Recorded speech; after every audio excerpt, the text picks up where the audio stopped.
Good morning students. आज हम circle chapter का प्रैक्टिस सेट 3.4 कंटिन्यू करने वाले हैं, स्टैंडर्ड 10 ज्योमेट्री। इसके पहले हमने 3.1, 2, 3 कवर अप कर लिया है और जितने भी उसके अंदर थियरम्स है वो भी कवर अप कर लिया है। सबके वीडियोस अवेलेबल है, आप आई बटन पे क्लिक करके देख सकते हैं। नीचे डिस्क्रिप्शन बॉक्स में भी आपको सारे लिंक्स मिल जाएंगे। तो चलिए इसको शुरू करते हैं। फिगर आपको दिख रहा है, फिगर में क्या दिया है? In a circle with centre O, centre है O, length of the chord A B जो है वो सर्कल के अंदर है तो वो कॉर्ड है, okay, is equal to the radius of the circle. बोला है कि ये जो कॉर्ड है इसका जो लेंथ है वो सर्कल के रेडियस जितना है उसके साथ वो इक्वल है। So what we have to find is, first question is angle A O B. इसका मतलब हमें ये एंगल फाइंड करना है। तो चलिए करते हैं सॉल्यूशन। सो हमें जो गिवन में दिया हुआ है वो पहले हम लिख लेंगे। तो हमें गिवन में क्या दिया है कि कॉर्ड ए बी जो है वो इक्वल है रेडियस के साथ इस सर्कल के। तो हम लिखेंगे पहले तो chord A B is equal to radius. ये क्या है? गिवन। यहां जगह नहीं है, आप आगे कीजिएगा। ओके, ये हो गया। नाउ रेडियस दोनों का सेम है तो हम लिख सकते हैं कि segment O A is congruent to segment O B, क्यू radii of the same circle. Done? यहां तक समझ में आया आपको?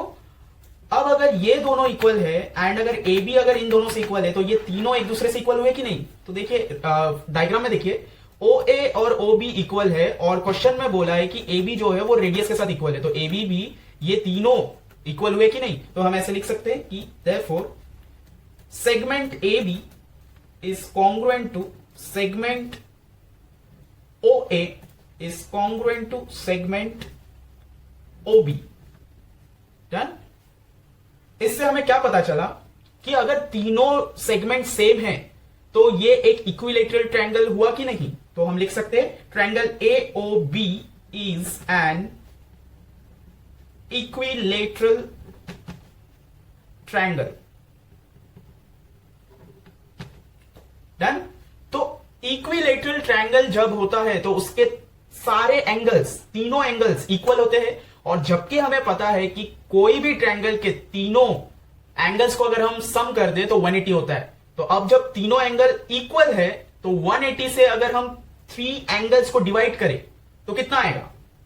Therefore angle A O B is equals to 60 degree. 60 degree आएगा ना? ओके, तो ये हो गया। इसका रीजन लिखना पड़ेगा आपको। रीजन है angles of N equilateral triangle. आप एग्जाम में सिंबल नहीं बनाएंगे, आपको पूरा स्पेलिंग लिखना है। ओके, तो फर्स्ट क्वेश्चन इज कंप्लीट।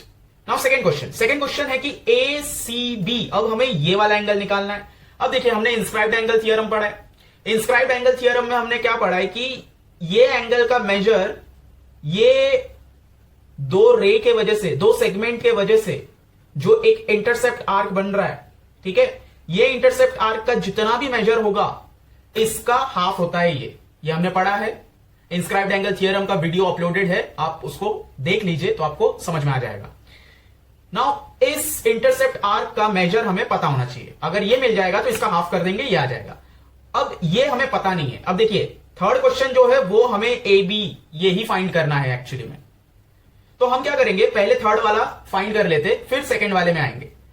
तो अगर आप ऐसा बोलोगे कि सर ये वाला क्वेश्चन अगर दिया ही नहीं होता तो नहीं दिया होगा, फिर भी आप इसको फाइंड कीजिए, आपके लिए इजी हो जाएगा ना। तो इसको पहले फाइंड कर लेंगे तो बस इसका हाफ करना रहेगा। नाउ ये फाइंड कैसे करेंगे हम? हमने सेंट्रल एंगल पढ़ा है। सेंट्रल एंगल क्या है? ये सेंटर है, यहां से ये एंगल निकला। तो एक्चुअली एओबी क्या था? एओबी एक्चुअली सेंट्रल एंगल है। तो सेंट्रल एंगल जितना होता है ये इंटरसेप्टेड आर्क, ये जो आर्क है सेंट्रल एंगल से भी बना हुआ, ये उतना ही होता है। तो देखिए, सेंट्रल एंगल जितना होता है ये आर्क उतना ही होगा। लेकिन अगर इसी एंगल को सर्कल के सेंटर से उसके पीछे तक लेके जाए और उसके सर्कमफ्रेंस में जाकर टच कर दे तो जितना मेजर होगा इसका हाफ हो जाएगा। वो इजी हुआ कि नहीं? तो हम पहले क्या करेंगे, हम पहले थर्ड वाला फाइंड करेंगे। तो मैं यहां पर थर्ड वाला लिखता हूं, आप प्लीज कंफ्यूज ना होइए। फर्स्ट के बाद यहां पर ये फर्स्ट सम था, फर्स्ट के बाद थर्ड, फिर हम सेकंड वाला करेंगे क्योंकि थर्ड ढूंढ लेंगे तो सेकंड वाला इजी हो जाएगा। तो हम लिखेंगे कि मेजर आर्क, हमें क्या ढूंढना है, A B, measure arc A B is equals to angle AOB, angle AOB। ये देखिए ये एंगल के साथ ये आर्क इक्वल होता है। क्यों? इसका रीजन क्या है?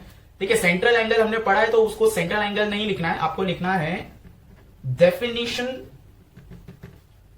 Of measures of minor arcs. ये है इसका रीजन। ठीक है, तो इससे हमें पता चल गया कि ये दोनों अगर इक्वल है तो हम बोल सकते हैं कि major arc A B is also 60 degree. हो गया। अब आते हैं सेकंड वाले पे। तो सेकंड सम, कंटिन्यूएशन इधर है। सेकंड सम में क्या ढूंढने बोला है कि ए सी बी ढूंढना है हमें। तो ए सी बी ढूंढने के लिए हम कुछ इस तरीके से लिख सकते हैं कि measure angle A C B is half of major arc A B. ठीक है ना, समझ में आया आपको? Measure angle A C B is half of major arc A B. Reason क्या है? Inscribed angle theorem. डन। तो हम क्या करेंगे, अब उसका मेजरमेंट निकाल लेंगे।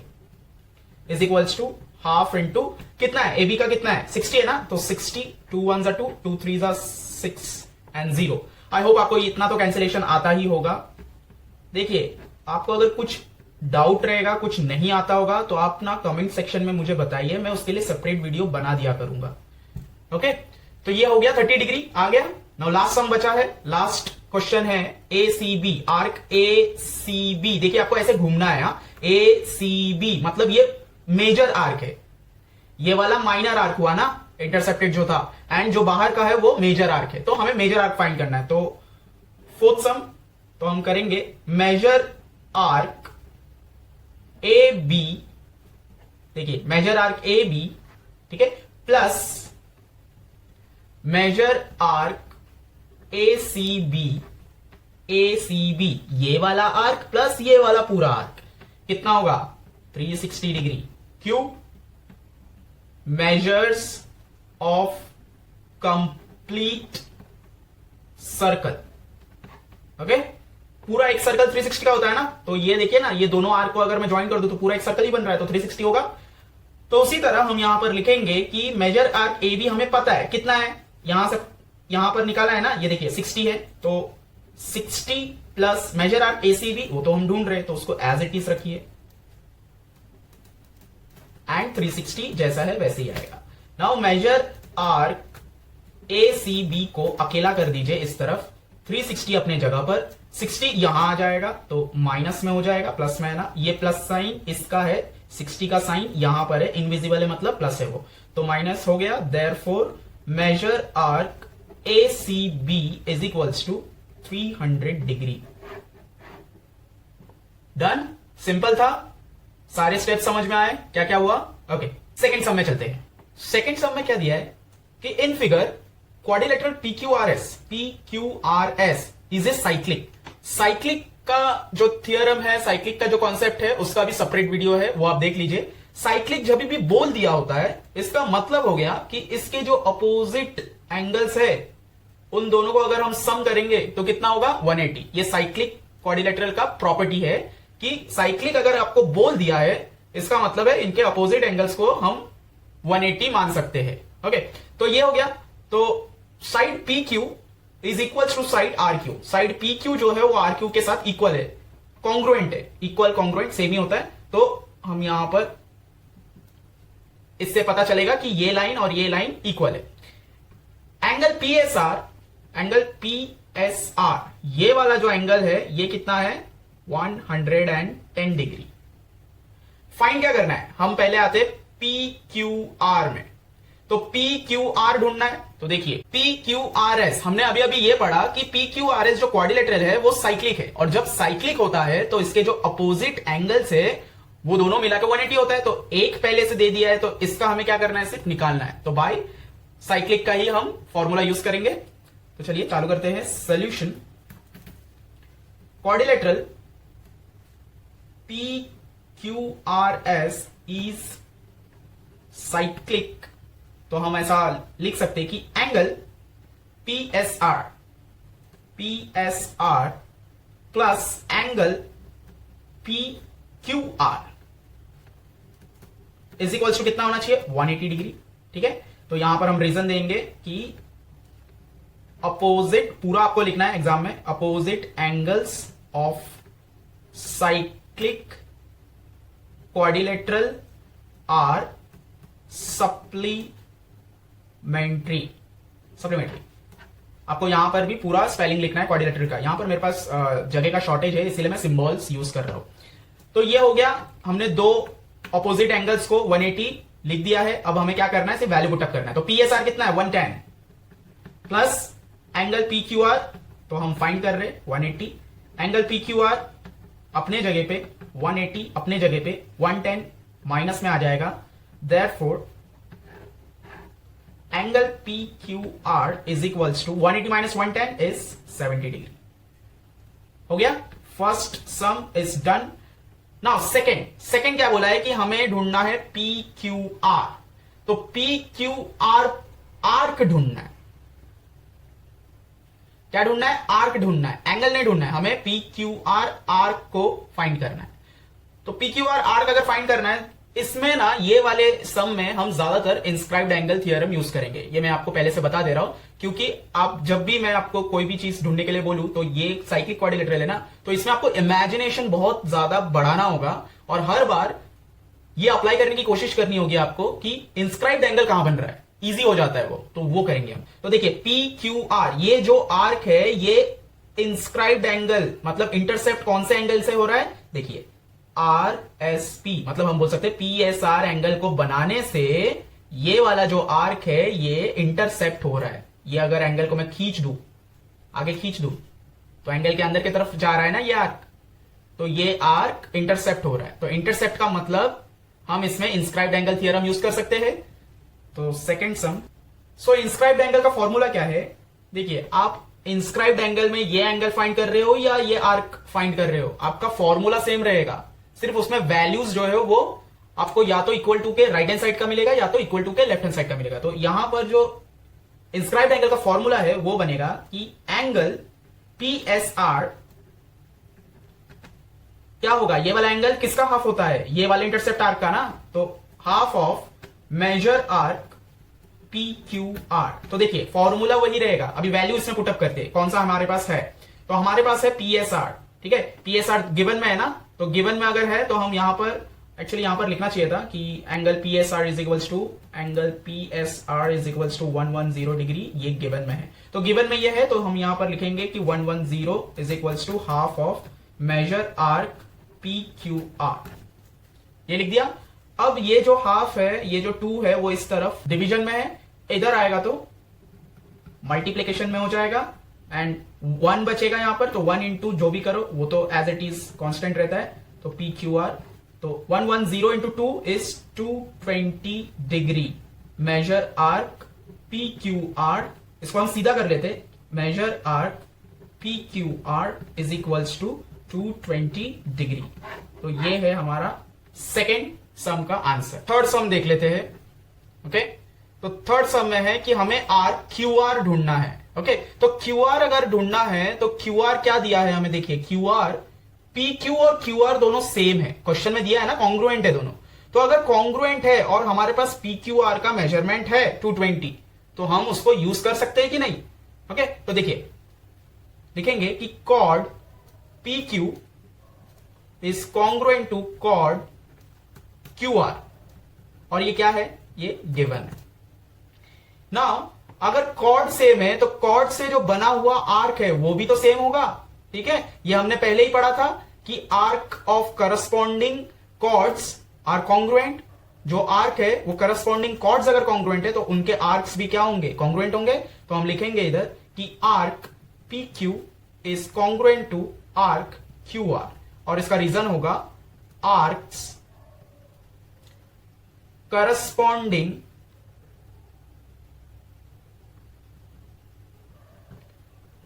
To congruent chords.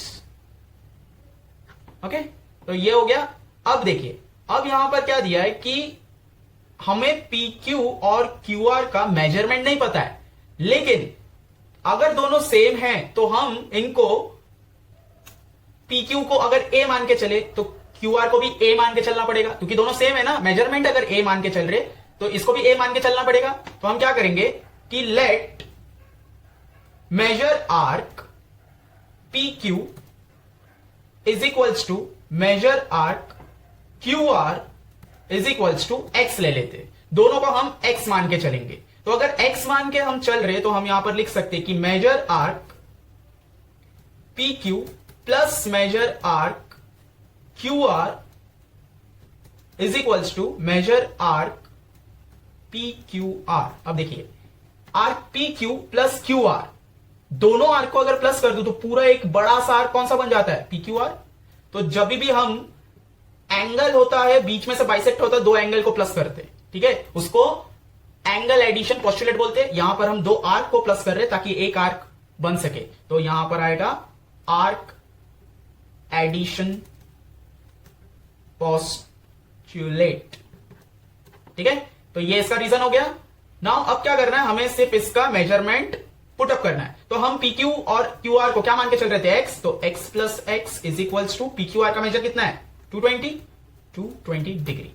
तो x plus x 1x plus 1x 2x। यहां पर मैं अगेन बता रहा हूं, x प्लस x स्क्वायर नहीं करना है, बीच में प्लस है ना, तो 1x प्लस 1x 2x होता है, वो मल्टीप्लाई होता तो पावर प्लस होता। ठीक है, 220, तो x को अकेला छोड़ेंगे, 220 अपॉन 2। तो यहां पर जो x का वैल्यू आएगा, x इज इक्वल्स टू 110। ये हुआ इसका, ये कैसे आया? 2 1 2 2 1 2 200। x कितना आया? 110। तो अगर x का वैल्यू 110 आया है तो हम यहां पर बोल सकते हैं ना कि therefore measure arc QR is equals to 110। क्योंकि QR कितना था? QR को भी हम x मान के ही चल रहे थे ना। देखिए, QR को x मान के चल रहे थे, तो अगर x का वैल्यू 110 आया तो QR को हम 110 बोल सकते हैं सीधा। ठीक है, तो ये हो गया लास्ट सम D। हमें क्या फाइंड करना है? Measure angle PRQ। हमें PRQ ये वाला एंगल ढूंढना है। अब ये वाला एंगल अगर ढूंढना है तो हमें इस एंगल से बना हुआ जो ये इंटरसेप्टेड आर्क है, इसका अगर मेजरमेंट हमें पता चल जाए तो हम क्या कर सकते हैं? इसका हाफ हम इसको करके बता सकते हैं। ठीक है, बाय इंस्क्राइब्ड एंगल थ्योरम। तो डी में हम करेंगे सीधा कि major arc PQ is equals to 110। Measure arc PQ 110 क्यों हुआ? क्योंकि देखिए यहां पर PQ और QR क्या मान के चल रहे थे? x, और x का वैल्यू कितना है? 110। तो अगर ये सम के लिए QR अगर 110 हुआ तो PQ भी 110 हुआ कि नहीं? ठीक है, तो इसको हम नंबर एक डाल देते, एक नंबर डाल देते, कहीं पर भी हमने लिया है क्या? नहीं लिया। तो यहां पर हम 1 डाल देते, तो यहां पर हम लिख सकते फ्रॉम 1। ठीक है, तो जैसे ये आ गया तो हम आगे कर सकते हैं कि measure angle PRQ is equals to half of measure arc PQ। PQ का हाफ है ये वाला angle. Therefore major angle PRQ is equals to half into arc कितना है? 110। तो इसको अगर हम कैंसिलेशन करें तो 2 5 10 2 5 10 55। Therefore major angle PRQ is equals to 55 degree. Done. Second sum में भी स्टेप बाय स्टेप सब कुछ समझ में आया। चलिए थर्ड सम में चलते हैं। चलिए थर्ड सम देख लेते हैं। थर्ड सम में क्या दिया है कि quadrilateral MRPN is cyclic. Quadrilateral MRPN is cyclic का मतलब हुआ कि इनके जो दो अपोजिट एंगल्स है, सिर्फ ये दो नहीं, ये दो अपोजिट एंगल्स भी कितने होंगे? 180 होंगे। Means opposite angles of a cyclic quadrilateral are supplementary. तो यहां पर एंगल R कितना दिया है? 5x minus 13 degree. मतलब एक सीधा कोई नंबर नहीं दे दिया है, एक इक्वेशन जैसा दिया है और हमें उसको सॉल्व करना है। यहां पर जो x है, अगर x का वैल्यू मिल जाए तो सीधा सीधा एक नंबर निकल के आ सकता है। फॉर एग्जाम्पल, अगर x का वैल्यू 3 मान के चले तो 5 इंटू एक्स होता है, तो 5 इंटू 3 हो जाएगा। तो 5 इंटू 3 कितना होता है? 15 माइनस 13 2 आ जाएगा यहां पर। और यहां पर अगर x को 3 पकड़े तो 4 3 12 12 प्लस 4 16 हो जाएगा। तो इस तरीके से अगर x का वैल्यू हमें मिल जाए तो हमें ये दोनों एंगल मिल जाएंगे, और जो भी एंगल मिलेंगे उन दोनों को अगर आप प्लस करोगे तो आपको 180 ही आएगा। तो चलिए हमको फाइंड क्या करना है, find measure angle R and N, यही दो फाइंड करना है। तो सोल्यूशन चालू करते हैं। तो सोल्यूशन में क्या आएगा, पहले लिखेंगे कि क्वाड्रिलेटरल MRPN इज साइक्लिक, ठीक है ना। अगर ये साइक्लिक है तो हम बोल सकते हैं कि therefore by theorem of cyclic quadrilateral, हम ये दो एंगल को अब ऐसे लिख सकते हैं कि angle R plus angle N is equals to 180 degree होना चाहिए। अब एंगल R का कितना दिया है, 5x minus 13 and plus 4x plus 4 is equals to 180।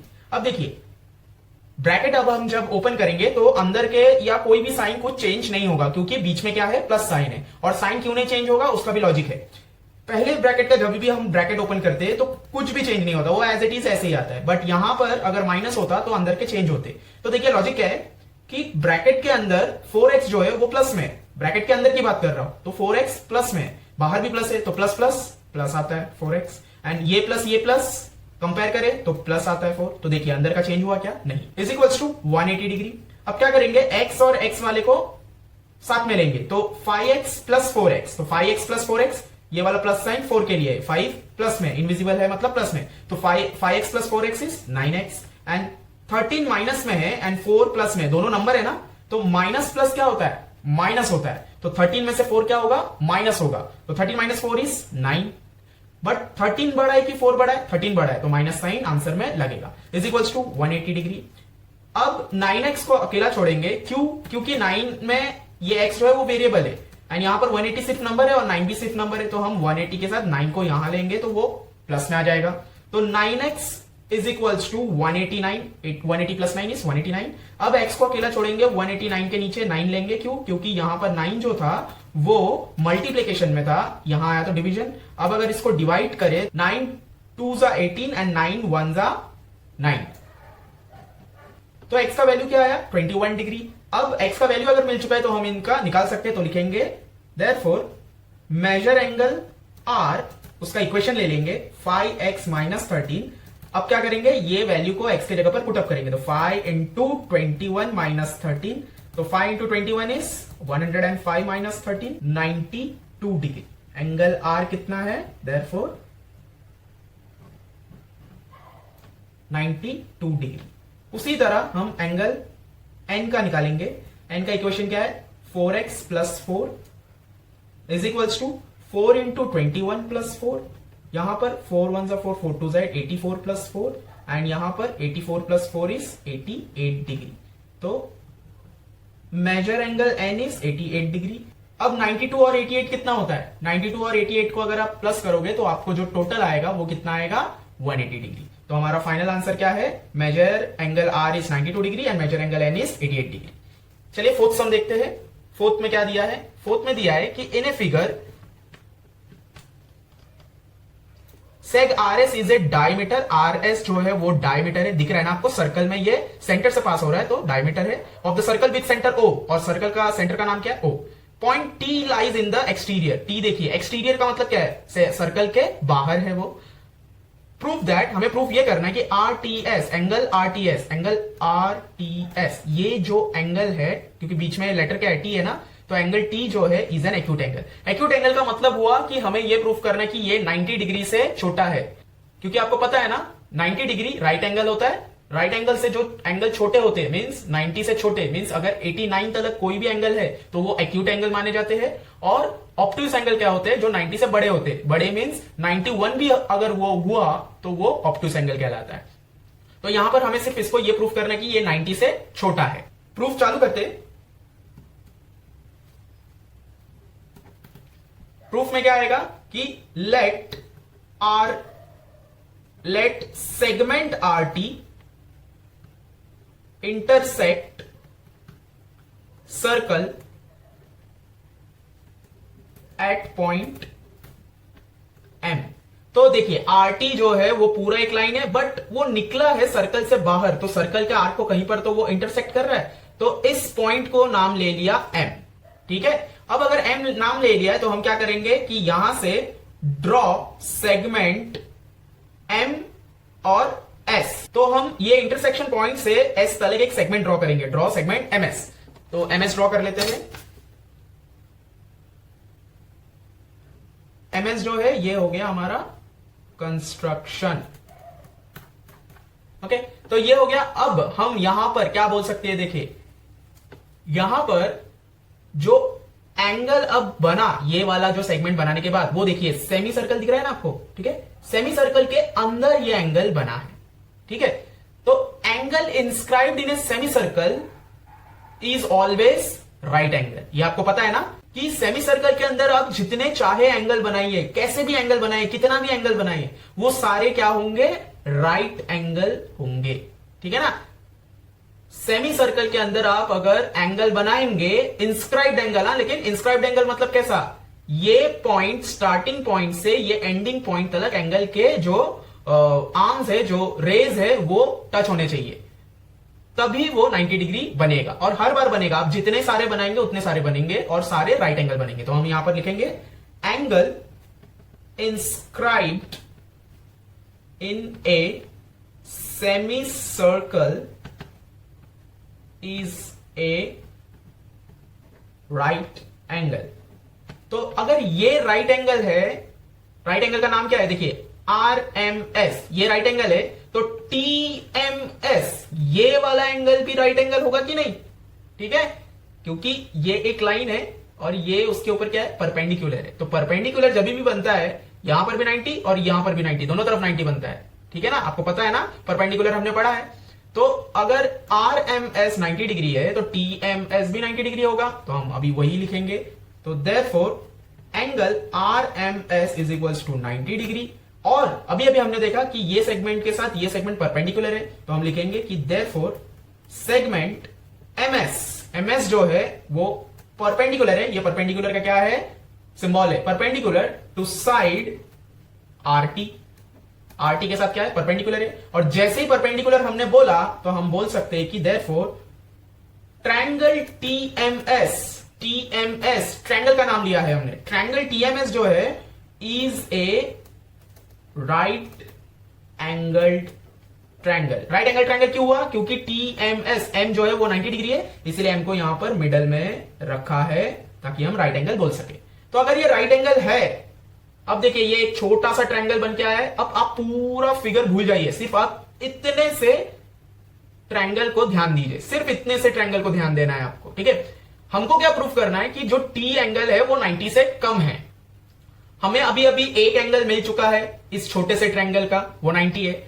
और एक क्या पता है हमें कि कोई भी ट्रायंगल, कैसा भी ट्रायंगल हो, उसके तीनों एंगल को अगर हम प्लस करेंगे तो कितना आना चाहिए, 180 degree, sum of all the angles of a triangle, ठीक है। तो हम वही वाला इधर अप्लाई करेंगे अभी कि therefore angle TMS plus angle MTS plus angle TSM। देखिए एंगल TMS एक तरफ से घूमिए, ठीक है, TMS जो आपने यहां पर पहले लिखा वही लिखिए, तो TMS प्लस MST, ठीक है, फिर STM, ठीक है।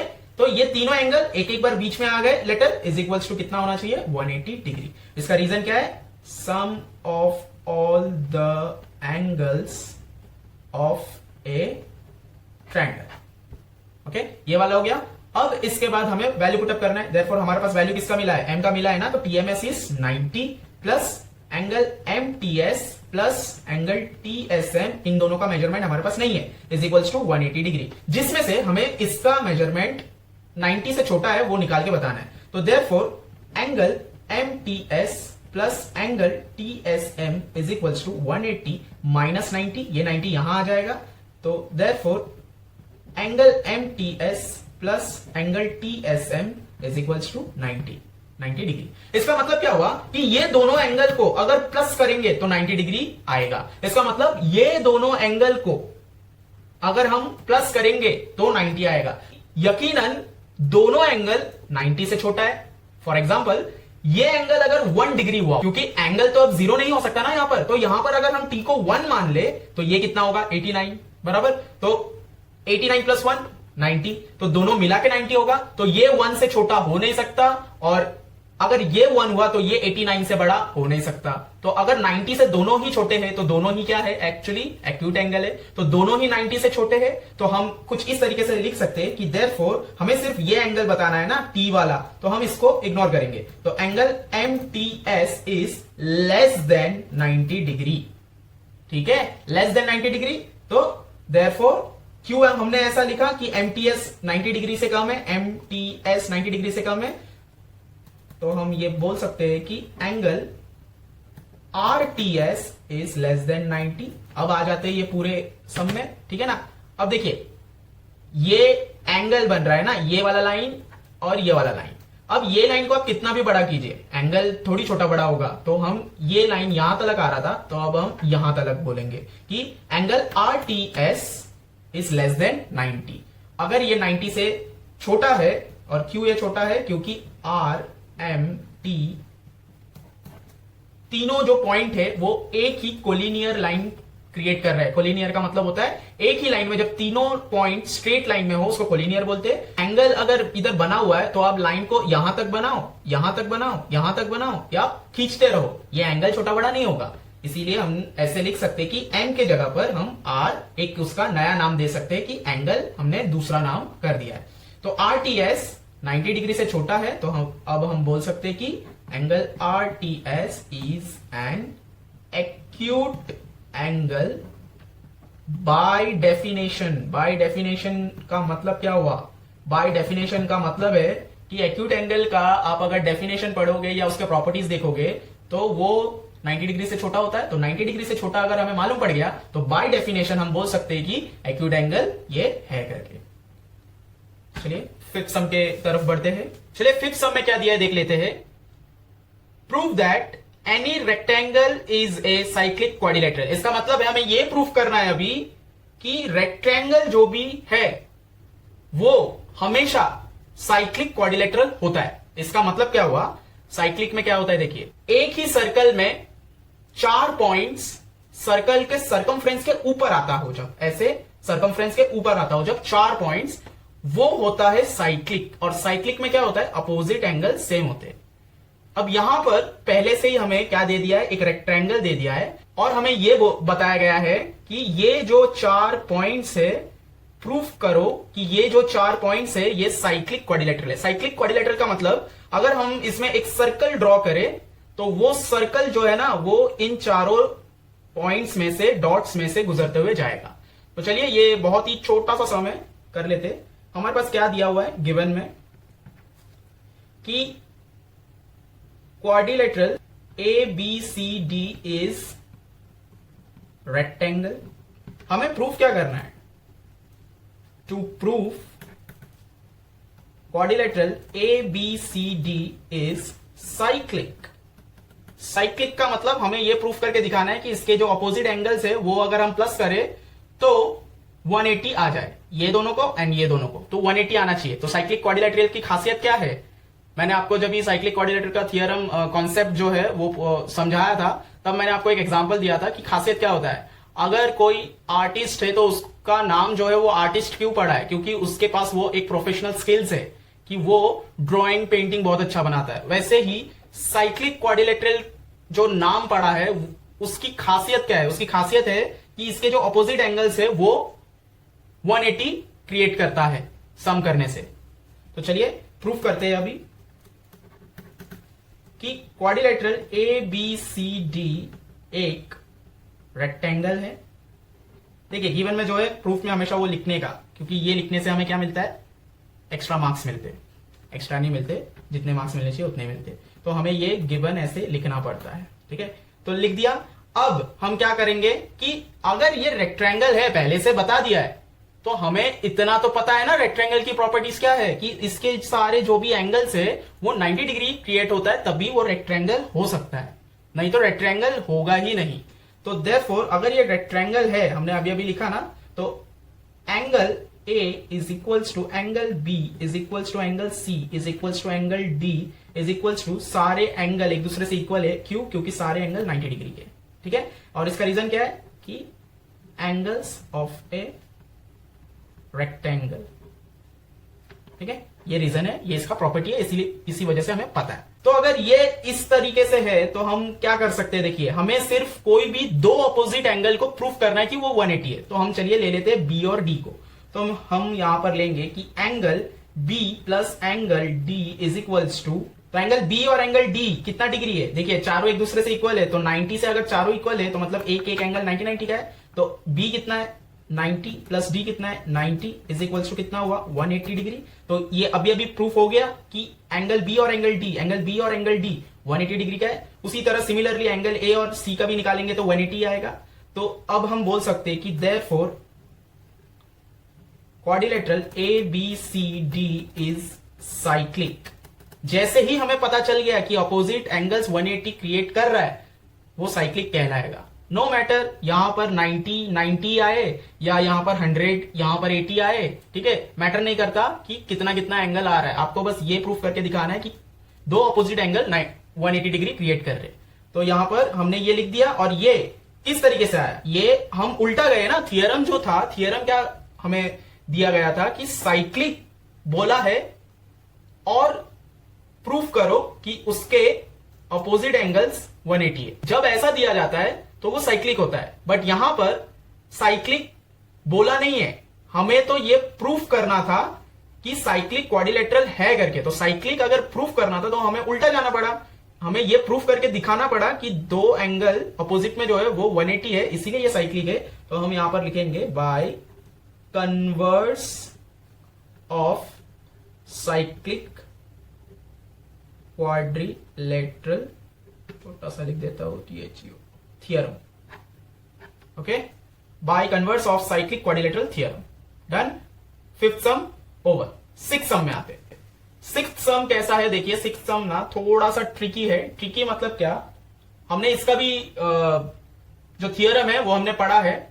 कौन साइक्लिक हमने पढ़ा है ना। कौन साइक्लिक क्या होता है, कौन साइक्लिक का मतलब एक लाइन दिया रहेगा आपको, एक सेगमेंट, ऐसा एक सेगमेंट, उस एक सेगमेंट से अगर दो एंगल मैं निकालूं और दोनों एंगल का अगर मेजरमेंट सेम आ जाए तो यहां पर एक पॉइंट, यहां पर एक पॉइंट और ये लाइन का इधर एक पॉइंट, इधर एक पॉइंट, चारों पॉइंट कौन साइक्लिक कहलाता है।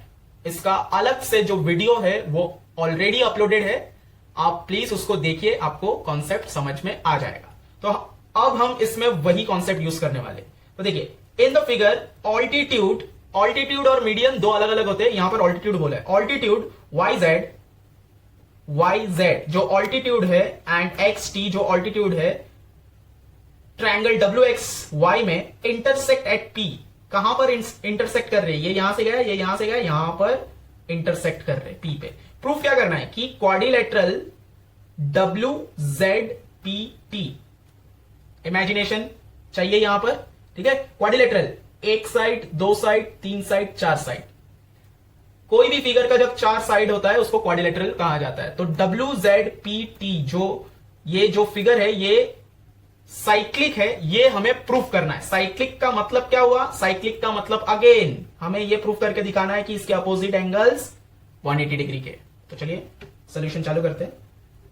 सॉल्यूशन, फर्स्ट एंगल WZP, ठीक है, is equals to angle WTP के साथ ये वाला एंगल और ये वाला एंगल सेम है।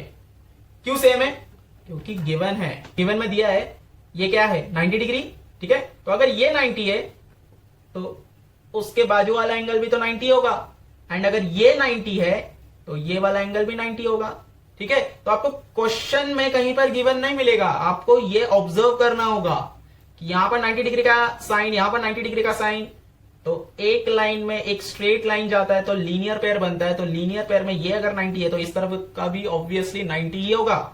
तो ये एंगल 90 है, इसी वजह से ये दोनों क्या है, इक्वल है। तो ये दोनों अगर इक्वल है तो हम यहां पर लिख सकते हैं कि therefore angle WZP plus angle WTP। जब भी मैं एंगल की बात करता हूं तो आपको मिडल लेटर देखना होता है। Z की बात कर रहा हूं, T की बात कर रहा हूं, लेकिन स्टार्टिंग कहां से हो रहा है, W से Z फिर P, तो हमें ये वाला एंगल देखते हुए जाना है। तो ये एंगल और ये एंगल को मैं क्या कर रहा हूं, अभी प्लस कर रहा हूं।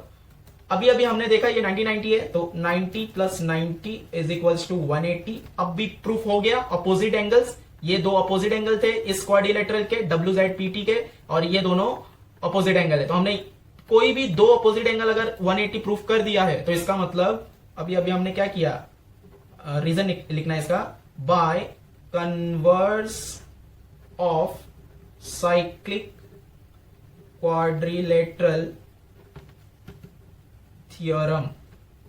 ठीक है, तो इससे हमने ये प्रूफ कर दिया। तो इस वजह से हम बोल सकते हैं कि therefore quadrilateral WZPT is cyclic.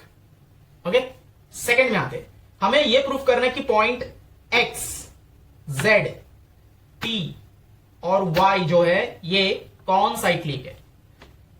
तो कौन साइक्लिक का प्लीज वीडियो ना अलग से है, आप प्लीज उसको देखिए, तभी यहां पर आपको वो कॉन्सेप्ट समझ में आएगा, वरना बिल्कुल नहीं आएगा। तो देखिए यहां पर XY जो है वो एक सेपरेट सेगमेंट है, इसको मैं यहां पर ना ड्रॉ करके आपको बताना चाहूंगा। ये है XY एक सेगमेंट। कौन साइक्लिक प्रूफ करना है तो हमें यह प्रूफ करना होगा कि ये पॉइंट से अगर हम बाहर अगर और दो एक्स्ट्रा पॉइंट ले कहीं पर भी, लेकिन कहीं पर अभी हमें नहीं लेना है, हमें सिर्फ इसमें ध्यान देना है। एक है Z, एक है T, तो मैं यहां पर लेता हूं Z, यहां पर लेता हूं T। ओके, अब मैं इसमें क्या करूंगा, एंगल बनाऊंगा। यही लाइन से दो डिस्टिंक्ट पॉइंट पे एंगल बन रहा है। ये एक एंगल बना, ठीक है, इसका नाम क्या है Z, एंड ये एक और एंगल बना और इसका नाम है T। ठीक है, अब बस मुझे ये प्रूफ करना है कि ये वाला एंगल और ये वाला एंगल दोनों कॉन्ग्रुएंट है। अगर दोनों कॉन्ग्रुएंट है, इक्वल है, तो ये चारों पॉइंट कौन साइक्लिक कहलाता है। तो इसमें हम लिखेंगे कि point X and Y on line XY, देखिए पॉइंट X और पॉइंट Y एक ही लाइन में है ना दोनों, ठीक है, ऑन लाइन XY। ये दोनों पॉइंट से क्या बने, दो एंगल बन रहे हैं। ठीक है, तो दो इक्वल एंगल सबटेंड हो रहे। सबटेंड का मतलब दो एंगल क्रिएट हो रहे। Equal angle subtend by line XY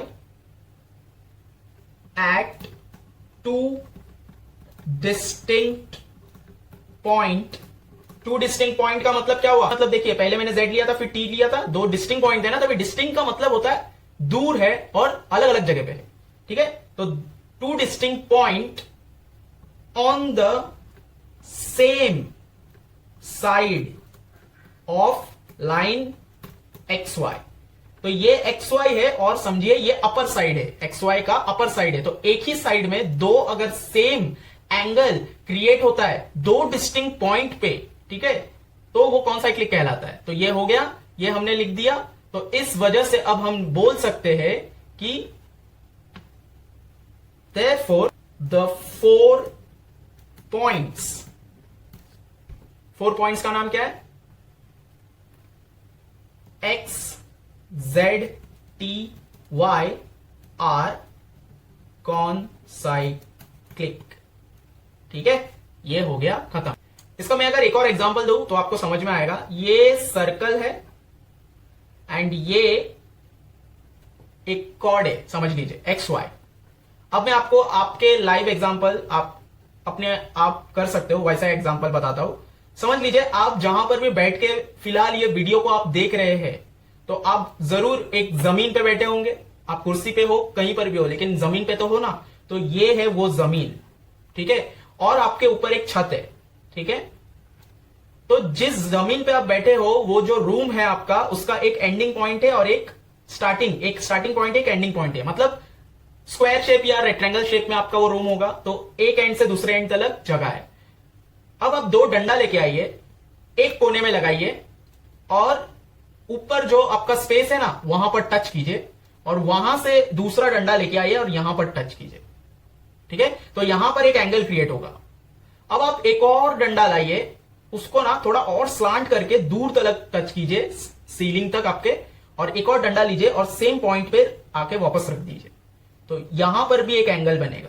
तो ये एंगल क्या होगा, इक्वल होगा। आप कितना भी डंडा रखिए, कितना भी एंगल बनाइए, यहां पर उस घर के अंदर, जिस घर में फिलहाल आप है अभी, उस रूम में आप जितने सारे चाहे उतने सारे डंडे लाइए, लेकिन हाँ ये ध्यान रखना है कि आप जिस पॉइंट पे डंडे को रख रहे हैं, लास्ट स्टार्टिंग पॉइंट पे, उस पे रख के आप यहां टच कीजिए, यहां टच कीजिए, यहां कहीं पर भी टच कीजिए, यहां टच कीजिए, ठीक है ना, और फिर वहां से सीधा एंडिंग पॉइंट पे टच कीजिए। आपका जो एंगल बनेगा ना यहां पर, हर बार हर ट्रायंगल के लिए जो एंगल बनेगा वो सेम आएगा। तो उसी तरह यहां पर क्या है, सेम आ रहा है। ये होता है कि सेगमेंट के सेम साइड पे सेम एंगल आना, तो उसको कॉन्साइक्लिक बोलते हैं। ओके, चलिए 7th सम में चलते हैं। 7th सम में है कि इन फिगर दिया हुआ है, मेजर आर्क एनएस जो है वो 125 डिग्री है, लिख देते 125 डिग्री, एंड ईएफ जो है ना, ईएफ देखिए ये छोटा सा ये है 37 डिग्री। फाइंड क्या करना है, N M S, angle find करना है, मतलब ये एंगल फाइंड करना है, ठीक है। तो हमने जब इंस्क्राइब्ड एंगल पढ़ा था, इंस्क्राइब्ड एंगल में हमने इसके बारे में भी डिस्कस किया था, तो ये देखते हैं, इंस्क्राइब्ड एंगल का वीडियो है, आप देख लीजिए। तो चलिए इसको शुरू करते। Solution, major arc NS is equals to 125 degree and major arc EF is equals to 37 degree given. ये देख के आपने लिखा, आपका हाफ मार्क्स तो पक्का हो गया, ठीक है। हर बार गिवन आप लिखते हैं तो उसका मार्क्स मिलता है, तो गिवन हमेशा लिखिए। Angle NMS has its vertex, vertex मतलब ये जो कॉर्नर है ना, इसको वर्टेक्स बोलते हैं।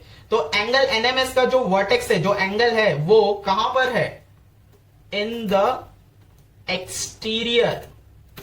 हमने जब इंटरसेप्ट आर्क का कॉन्सेप्ट समझा था, तब हमने ये एंगल भी देखा था और सर्कल के अंदर भी जो एंगल रख रहे थे उसको भी देखा था। तो वो वीडियो भी आप देखिए, उसमें भी आपको ये एक्सटीरियर वाला कॉन्सेप्ट समझ में आएगा कि अगर वर्टेक्स एक्सटीरियर में है, exterior of the circle, and जब भी ये सर्कल के बाहर होता है, ये एंगल दो आर्क को इंटरसेप्ट करता है।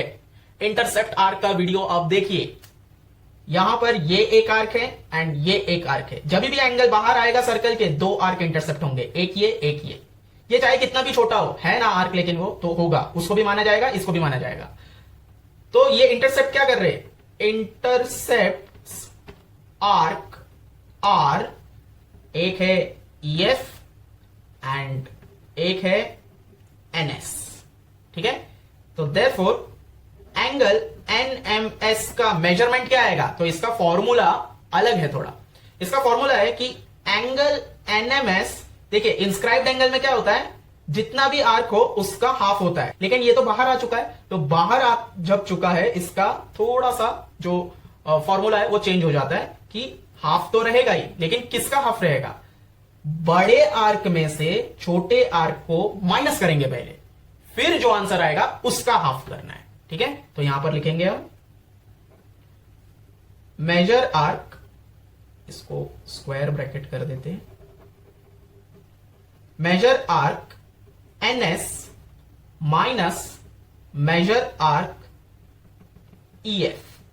समझ आया आपको, एनएस माइनस ईएफ। तो देखिए NMS is equals to half, जब तक अंदर का सॉल्व नहीं होता हाफ को मेंटेन कीजिए। तो ब्रैकेट एनएस कितना है 125 माइनस ईएफ कितना है 37, ठीक है। तो therefore angle NMS is equals to half into, अब आएगा देखिए यहां पर कुछ नहीं है, मतलब इनटू है, ठीक है, इनटू मल्टीप्लाई, ओके। तो 125 माइनस 37 कितना आता है 88, ओके। तो 88 को अभी क्या करना है हमें, 2 से कैंसिलेशन करना है, तो 2 1 2, 2 4 Z, 2 4 Z, तो 44 डिग्री आ गया। तो एंगल एनएमएस कितना है 44 डिग्री, एंगल एनएमएस कितना है 44 डिग्री। बाहर जब भी एंगल आएगा हमको कैसे इसको फाइंड करना है, हमें ये वाले आर्क को और ये वाले आर्क को पहले ऑब्जर्व करना है, फिर बड़े आर्क में से छोटे आर्क को माइनस करना है, फिर जो आंसर आएगा उसका हाफ करना है, वो होगा ये वाले एंगल का मेजर, आई होप आपको ये स्टेप बाय स्टेप समझ में आया। चलिए लास्ट सम की तरफ चलते हैं इस प्रैक्टिस सेट के, जो कि है 8th सम। चलिए लास्ट सम देख लेते हैं। लास्ट सम में क्या बोला है कि इन द फिगर, ये सर्कल दिख रहा है आपको, फिगर दिख रहा है, chord AC and DE, chord AC and DE दोनों कॉर्ड है, इंटरसेक्ट एट B। वो कहां पर इंटरसेक्ट कर रहे? B में। ध्यान रखना है ये वाला सर्कल का सेंटर नहीं है, ये दो कॉर्ड इंटरसेक्ट कर रहे वो वाला पॉइंट है, इंटरसेक्शन पॉइंट है कॉर्ड के, सेंटर नहीं है। एंगल ABE, एंगल ABE ये वाला जो एंगल है ये कितना है? 108 डिग्री, 108 डिग्री, ठीक है। एंड आर्क AE, ये जो AE आर्क है इसका मेजरमेंट कितना है? इसका मेजरमेंट है 95 डिग्री। ओके, आपको दिख रहा होगा ना? तो 95 डिग्री। अब देखिए हमने इंस्क्राइब्ड एंगल पढ़ा है। इंस्क्राइब्ड एंगल क्या होता है?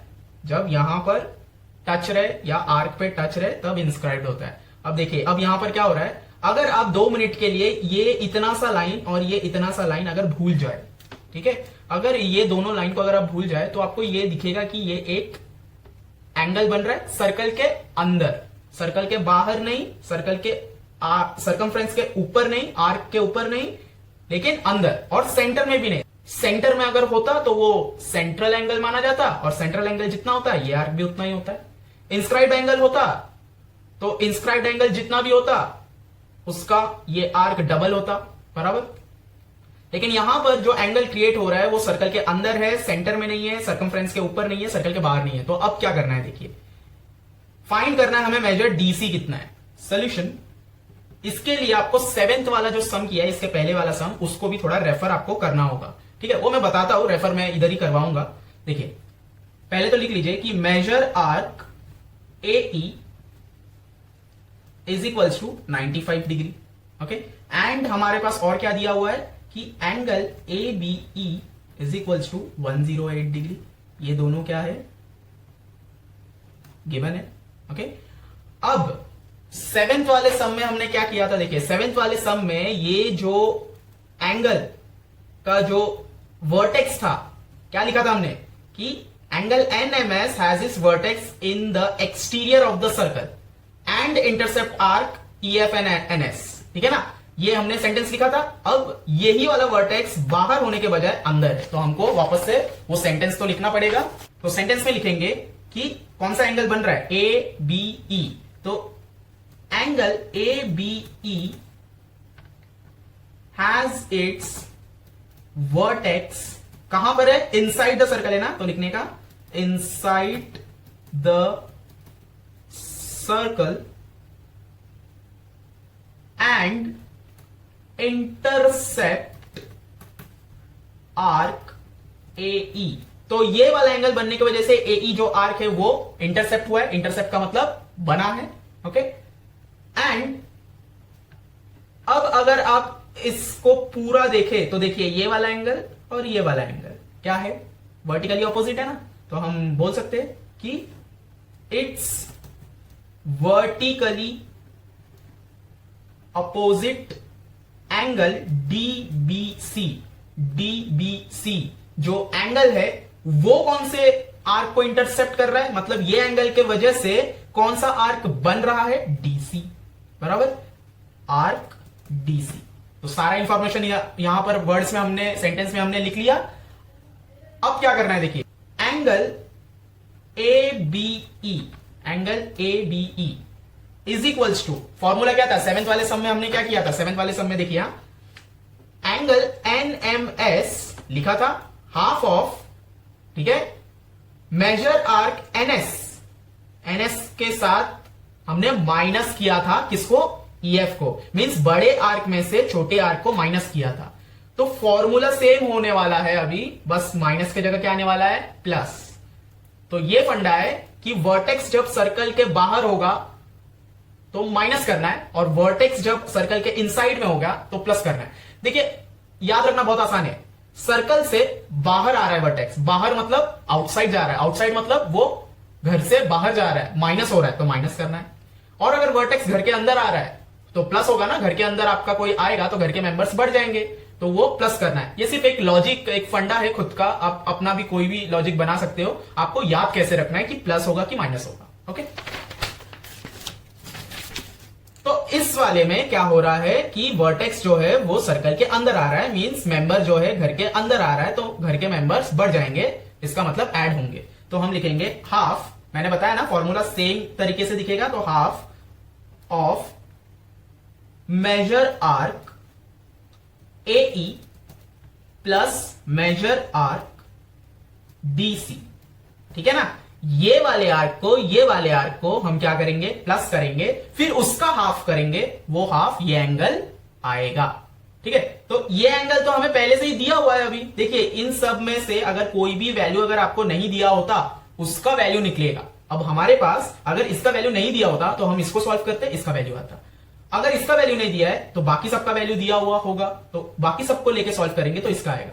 लेकिन एक्चुअली में तो हमें ये ढूंढना है ना, तो बाकी सबका वैल्यू एक्चुअली में दिया हुआ है, तो हम उसको पुटअप करेंगे। तो एंगल ABE कितना है, angle ABE is 108 degree is equals to half, bracket के अंदर AE कितना है 95 डिग्री, प्लस DC कितना है नहीं दिया है, यही तो हम फाइंड कर रहे हैं एक्चुअली। अब देखिए इसके बाद वाला स्टेप क्या है, आपको ये हाफ के साथ ब्रैकेट के अंदर कुछ नहीं करना है, क्योंकि यहां पर क्या है स्क्वायर ब्रैकेट है। अंदर के जब तक राउंड ब्रैकेट सॉल्व नहीं होते, आप बाहर से कुछ भी अंदर मल्टीप्लाई या कुछ भी नहीं करना है, सिंपल है। ये जो 2 है यहां पर डिवीजन में है, आप क्या कीजिए कि इक्वल टू के इस साइड में 2 को ट्रांसफर कर लीजिए, तो 108 के साथ 2 मल्टीप्लाई में आके बैठ जाएगा, क्योंकि यहां पर डिवीजन में इस तरफ आया तो मल्टीप्लाई। यहां पर 95 degree plus major arc DC रह जाएगा, स्क्वायर ब्रैकेट हट गया। अब 108 इंटू 2 कितना होता है 216 is equals to 95 degree plus major arc DC।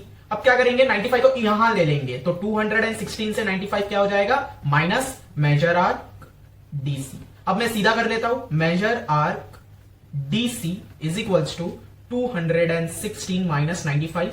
यहां आप डायरेक्टली आंसर लिख सकते हो माइनस करके, मैं बस आपको स्टेप दिखा रहा हूं ताकि आपको पूरा समझ में आए इस वजह से। तो therefore major arc DC is equals to 216 में से अगर मैं 95 माइनस करूं तो मुझे कितना आएगा 121 डिग्री। ओके, तो मेजर आर्क DC हमें कितना आया 121 डिग्री। तो इसी के साथ हमारा जो 3.4 एक्सरसाइज है, जो प्रैक्टिस सेट 3.4 है सर्कल का, ये हमारा खत्म हुआ यहां पर। अब इसके बाद कुछ और 2-3 थियरम है वो हम करेंगे, एंड उसके बाद जो लास्ट एक्सरसाइज है प्रैक्टिस सेट, मैं हर बार एक्सरसाइज बोल देता हूं, प्रैक्टिस सेट है, उसको हम फाइनली खत्म करेंगे, तो ये चैप्टर पूरा खत्म हो जाएगा।